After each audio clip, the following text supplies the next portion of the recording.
Good morning students. बेटा कल हमने पाठ 8 एवरेस्ट की चुनौती रीड किया था। आज हम इसके क्वेश्चन आंसर करेंगे। फर्स्ट क्वेश्चन है, संसार के सबसे ऊंचे पर्वत शिखर को किस नाम से पुकारा जाता है? इसका आंसर है एवरेस्ट को चोमोलुंगमा और सगरमाथा के नाम से भी पुकारा जाता है। सेकंड क्वेश्चन है बेटा, लेखक को सांस लेने में कठिनाई क्यों होने लगी? लेखक को सांस लेने में कठिनाई होने लगी क्योंकि उसका सिलेंडर कहीं से लीक हो रहा था, कि उसमें कहीं छेद हो गया था, जिसके कारण से पूरी ऑक्सीजन नहीं मिल पा रही थी। थर्ड है बेटा, हिलेरी की चिमनी लेखक के लिए चिंता का विषय क्यों थी? हिलेरी की चिमनी लेखक के लिए चिंता का विषय इसलिए थी क्योंकि यह चिमनी चट्टान और बर्फ़ के ढेर के बीच 13 मीटर सीधी खड़ी थी। इस पर चढ़ने में कठिनाई होती थी क्योंकि यहाँ पर हाथ पैर रखने की जगह न थी। चिकनी होने के कारण यह चिंता का कारण बनी थी। फोर्थ क्वेश्चन है, लक्ष्य तक पहुँचते पहुँचते लेखक को क्यों लगा कि चढ़ाई कभी ख़त्म नहीं होगी?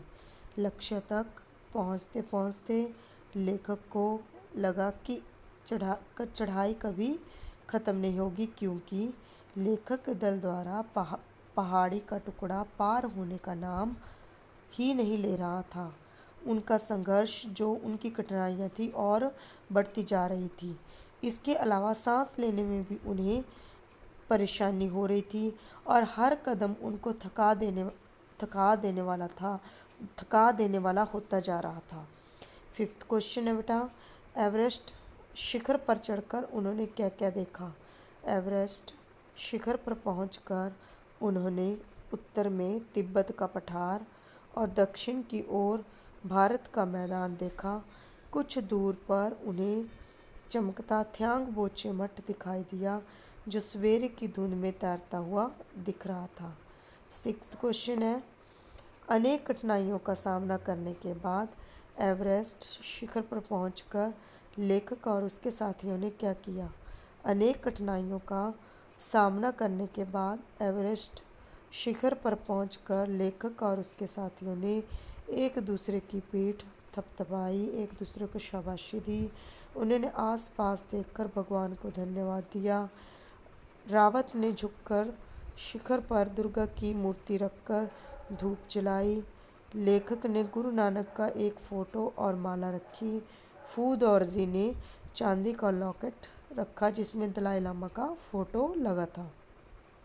सेवन्थ क्वेश्चन है, एवरेस्ट की चढ़ाई करने के लिए एक रस्सी में बांधना क्यों ज़रूरी होता है? एवरेस्ट की चढ़ाई के लिए एक रस्सी में बांधना इसलिए ज़रूरी होता है ताकि एक पर्वतारोही जब ऊपर पहुँचे तो दूसरे को सहारा देकर ऊपर खींच ले। इसके अलावा यदि कोई भी फिसले तो उसी रस्सी के सहारे अन्य पर्वतारोही उसे खींच ले। बेटा ये आपके क्वेश्चन आंसर थे, इनको याद भी कर लें और लिख भी लें, साफ साफ लिखें और सुंदर सुंदर लिखें। और इसका बुक वर्क नेक्स्ट वीक में हम करेंगे। धन्यवाद।